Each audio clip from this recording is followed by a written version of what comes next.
Hey everybody, it's Rob from foundingthefuture.us, and this is your 5 minutes of freedom.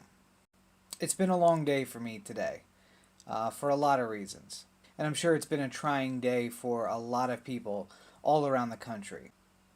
As you probably already know, in Orlando, Florida, there was a mass shooting where 50 people were killed and 53 people were injured.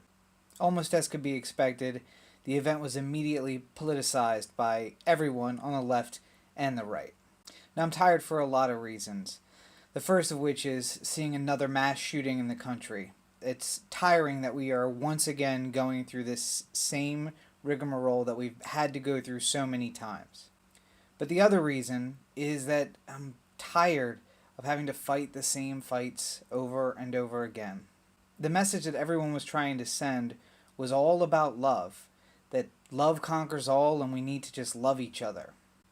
But that's not what we were getting from everyone, unfortunately. And me being the person that I am, I felt like I had to address all of these issues. So instead of love, I'm left with a lot of hate today. And I wanted to take a minute to tell you guys about it. To everyone on the left, I hate you today. I hate you because I had to once again defend what I believe is a right enrolled in the Constitution. From so many of you, I heard arguments about the First Amendment, and the Fourth Amendment, and the Fifth Amendment, and the Eighth Amendment. But continually, we hear that the Second Amendment doesn't apply in the same way. I had to hear the same story over and over about how these weapons, the access to this weapon, caused this tragedy. I once again had to argue that the same weapon was used to murder Daniel Shaver in Mesa, Arizona, and that the idea of the Second Amendment is to have parity between civilians and those who may choose to oppress them. All in all, it was an argument about guns and gun control, and not what we should have been talking about today.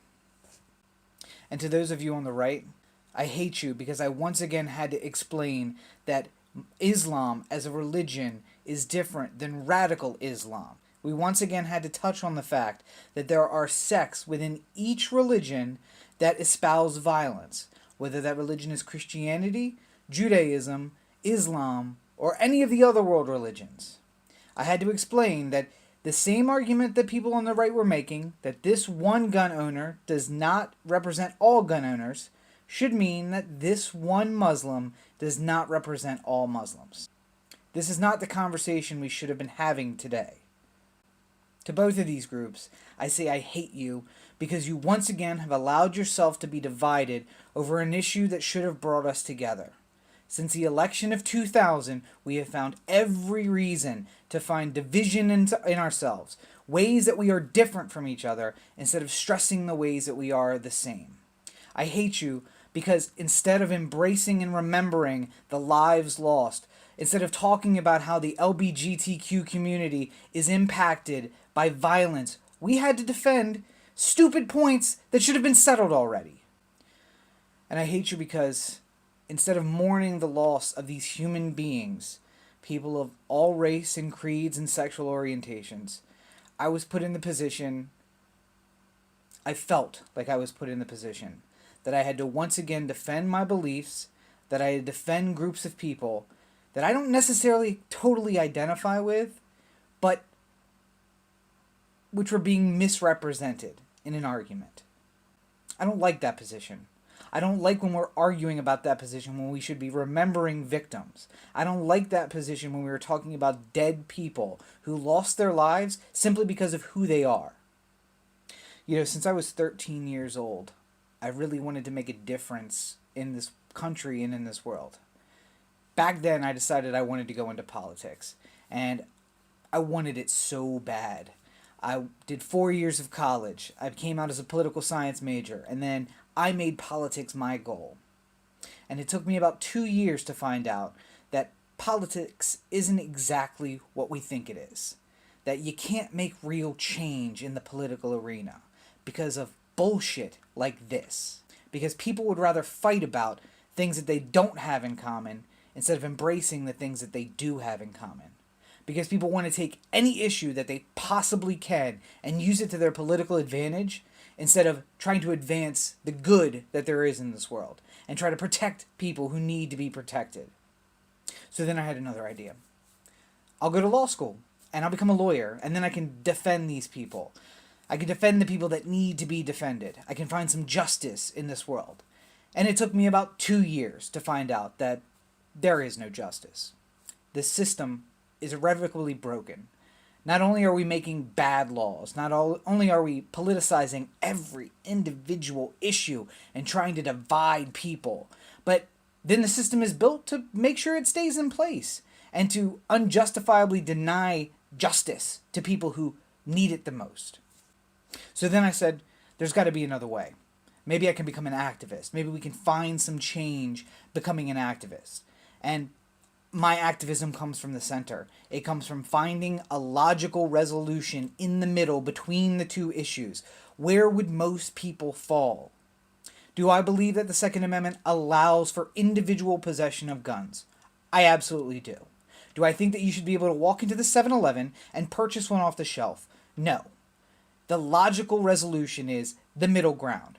Licensing, yes. Testing, yes. But access to firearms must remain. It's all about parity. It's about assuring that the last bastion against oppression remains in the hands of the people. Do I think that all Muslims should be deported? Absolutely not. They're a group of a peace-loving religion. Do I think that we should allow anyone in who wants to come? Absolutely not. That would be illogical.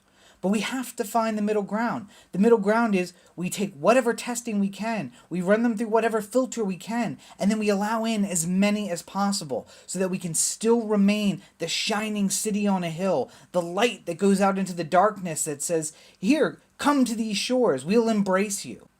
And I tried to do that on every single issue. Not just these two that have been raised today, but everything. Find the middle ground. Become an activist that's bringing logic to a conversation. But what today proved to me is that there's just no logic to be had for many people, for most people in this conversation. And for the rest of you, for the rest of the people, I hate you too today. And I hate you because you've allowed the media to distort whatever the message was supposed to be. You've either tuned it out 100% and you have no idea what's going on, or you listen only to your media sources and you take their position unquestionably. And that's as big of a failure as tuning it out, if you ask me. So I tried politics. There's no change to be had there. I tried law. There's no change to be had there. I tried activism. It seems like there's no change to be had there. There was a time when I pledged that I would give everything and anything, including my own life, in order to change this country for the better.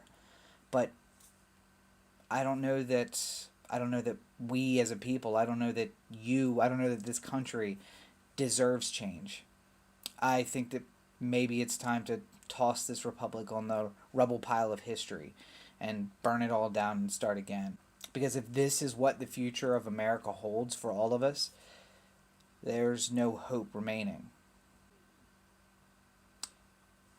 And if there's no hope to change anything, I don't know that that's a country I want to be a part of. I don't know that that's a system that I want to participate in. And I'm not sure that if everyone is in that same mindset, that we would even deserve the change if we had access to it. I've said strongly that I hate today, but it's not about hate. It's desperation. It's despair. But with that sense of desperation comes some relief. Maybe it's better off gone. I don't know what else there is to say.